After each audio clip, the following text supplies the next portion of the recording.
everyone! This is Ivana and welcome back to my channel. Ngayon may bago tayong gagawin at it is time to give back and spread the love. Kaya magpapack kami ngayon ng mga relief goods para ipamigay sa ating mga kababayan na nangangailangan. Siyempre alam naman natin na during yung ECQ ang daming taong nagugutom, ang daming taong nahihirapan kasi nga no work, no pay. At ako, I want to do my part and kami ng buong pamilya ko parang na-realize namin na gusto namin tumulong in our own little way. So lahat kami dito, this is coming from our heart. At syempre gusto ko magpasalamat sa inyo dahil kayo din ang naging way para makatulong ako. So this is from me, from you.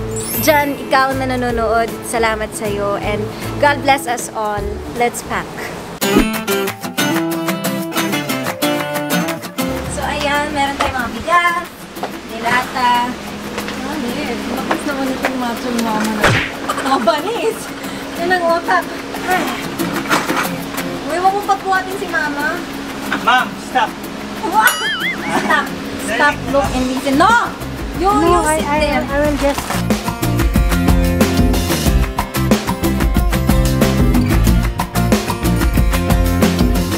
If I was your girlfriend, I'll never let you go. Naalala ko yung ganto ni Hashim. This is corned beef. Girl, dito na lang yan, girl. Hey, Ano ba, girl. girl? Hey, Girl, girls. tingnan mo yung pawis niya. Pakita mo naman yung chan mo. Ha? Wow! Hanip! Hanip! Di na mamansin. Sorry, she's very busy and You think I'm not a busy and I'm not a focus? I didn't say that. Parang ko si The Hulk. Wow! Wow, the Hulk is that too?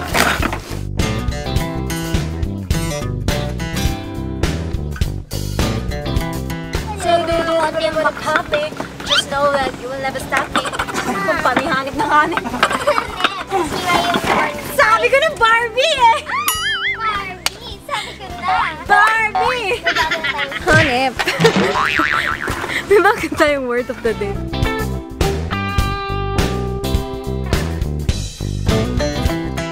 Pinoy ways of having a big towels. Sipag ng mga babies. Basa na, oh. Malapit na kami matapos. Yeah!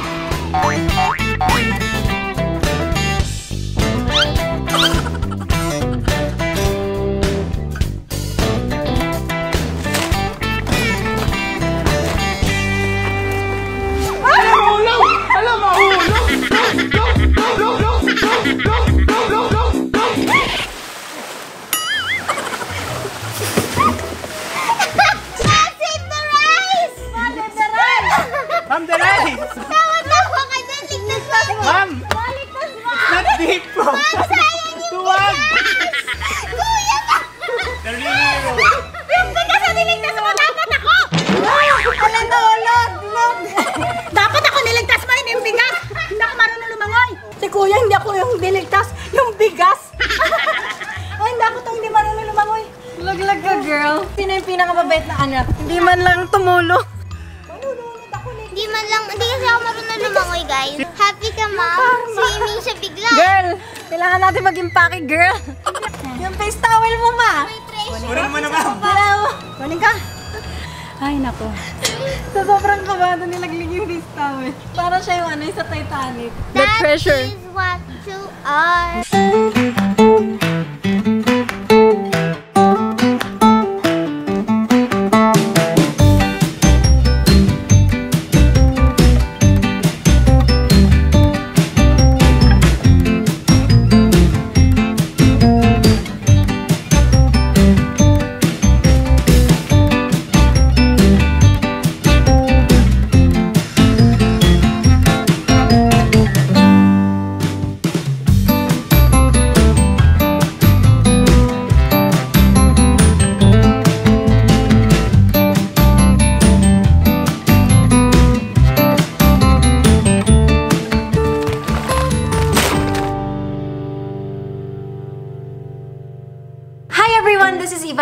welcome back to my channel. Ngayon, this video is all about spreading love and no hate and all positivity and sharing our blessings. So ngayon, mag-impake kami ng relief goods and meron kaming 2 days. Yesterday, nag-impake kami dyan. Minadali namin yon because bawal mainitan ng mga dilata kasi masisira siya at bawal siyang mabasa. Kaya inuna namin yun kasi wala nang paglalagyan dito sa bahay namin and naging super puno siya. But we don't mind because makakatulong ito and hindi na namin iniisip na ano ba yan, nakakapagod. Alam mo yun, kasi masaya namin na malaman namin na lahat ng pagod namin is may mapupuntahan kasi may makakakain ngayong gabi na to, may panluto, diba? So, ever since this pandemic, ang daming taong naapektuhan. Hindi makapagtrabaho, hindi tayo makapunta ng mall or ng grocery para bumili ng pagkain. Syempre, kasi nakakatakot kami. Actually, sa totoo lang, never kaming lumabas ng bahay. So, ever since nung nagkaroon ng quarantine, talagang lockdown sa bahay, hindi kami lumalabas. Meron lang kaming isang taong lumalabas na bumibili ng grocery and mga ganun ng aming driver. So, maraming salamat sa kanya. Ngayon, itong mga blessings na i-share natin is not just from me, it's from all of us. You, my family, and of course, kay God, syempre, kasi bine-bless niya tayo. And ang point ko to do this is not to brag. Hindi ako napunta dito para mag-video tapos ipakita sa inyo na parang, oh, tingnan mo yung ginawa ko, tingnan mo yung ganito. Alam mo yun, gusto ko lang maka-inspire. Malay mo, sa video na ito may ma-inspire na lahat pala tayo, pwede tayong tumulong in our own little ways. Hindi man kailangan gumastos ng daan-daan libo or milyon or kahit magkanong pera. It's not the quantity. Basta it's the thought that counts and the love that counts. In this situation, it's all about spreading love, spreading happiness. Kaya, alam mo, kahit pagod na kami kahapon and nag-impake kami hanggang 2 AM kasi wala na kaming ilaw doon sa labas, so naka-spotlight lang kami. Hindi namin masyado nakunan kasi sobrang dilim, wala din kayo makikita. So, after namin ma-impake yun, we had to send it out agad because bawal siya mainitan and baka pag nilagay ko dyan sa labas or sa garahe, kasi hindi na kasya dito sa loob ng bahay, baka masira siya. We decided to just send it out agad. So, this is also the same things kasi hindi nga kasya lahat dito sa loob. So, marami kaming nilabas dyan.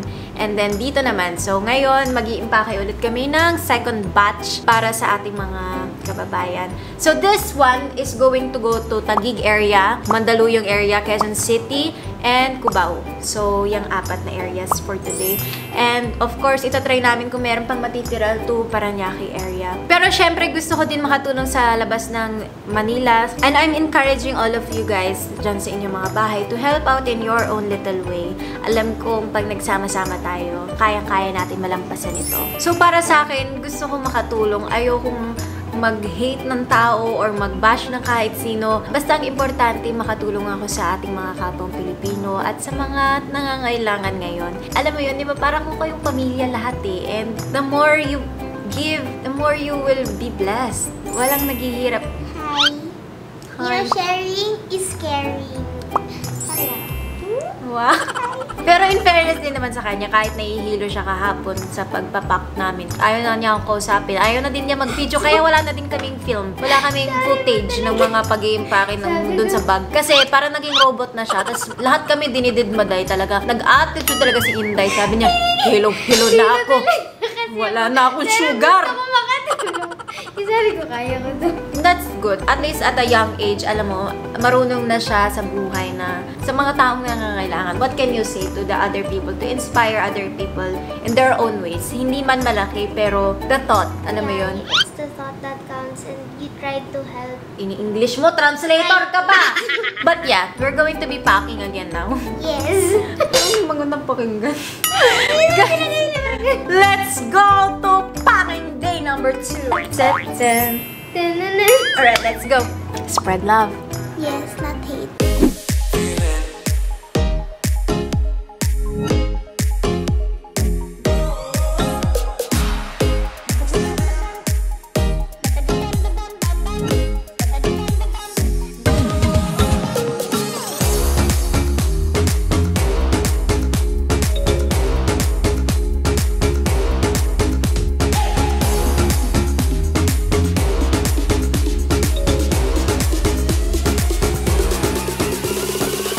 Importanteng may alcohol ka rin kasi pang disinfect.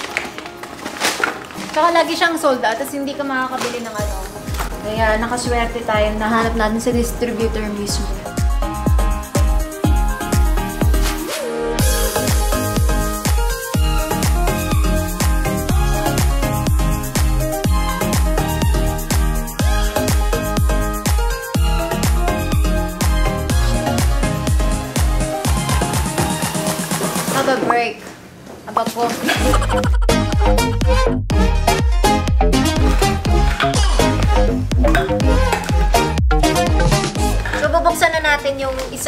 paper bag. So, ito yung laman niya.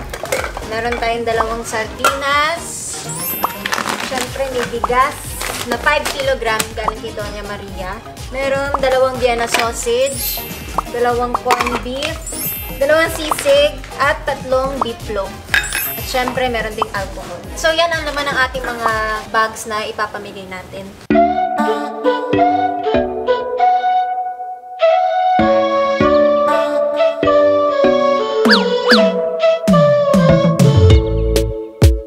Hi guys! So, it's now 2:30 a.m. and we're almost done. So, napak na namin dito sa loob ng bahay. And then, ang dami na din namin nilabas. Nakakabalot kami ng almost 1.7 from yesterday and today and tomorrow. And we're just, sabog talaga yung utak ko ngayon. Basta ako, masaya ako na nakakapagbigay. Mas masarap yung tayo nagbibigay kaysa tayo binibigyan. Pero binibigyan tayo ni Lord ng blessing. Yes. Sabi nga, share your blessing. So, this is the right time na makapag-share kami sa inyo in our own small way. Also, may mga binigyan kami, hindi kami lumalabas. So, meron kaming driver na naghahatid ng mga relief goods sa iba-iba't area. So, ayun, meron kaming dati binigyan ng isang matanda. Ang kamay, tapos anong paalam, 2 kamay niya wala. Kasi hindi na kami pumupunta, pero naka-video call. Monitor lang na. Nakakataba ng puso na nakakapagpasaya kami ng tao. I hope this inspires you in your own little way na makatulong ka din and lahat tayo tumulong. I'm not in the mood talaga to send out any hate or any bash or any negativity. Basta gusto ko, i-share ko na lang yung blessings and just, you know, do it in our own way. And ayaw makasakit ng kahit sinong tao. So, this makes me happy and I hope this will make them happy. And God bless everyone. Gusto ko magpasalamat sa Doña Maria Rice dahil sila ang nag-donate ng kanin. Bigas pa lang. So sila magluluto lang para maging kanin. Pero paano kung hindi nila lulutuin? Eh, hindi nila makakain yun. Pero kanin yun eh. Bigas yun. Pag naluluto, tinatawag ng kanin, okay? Ito ang pinag-aaral. Paano mo kakainin yung bigas kung hindi mo kanin? Ha? Lulutuin mo nga para maging kanin. So pag niluto mo, Okay guys, maging so kanin. ito ang epekto ng walang tulog. Bye Pero everyone! masarap pala no? Sarap kahit pagod ka na. Masarap yung kanin!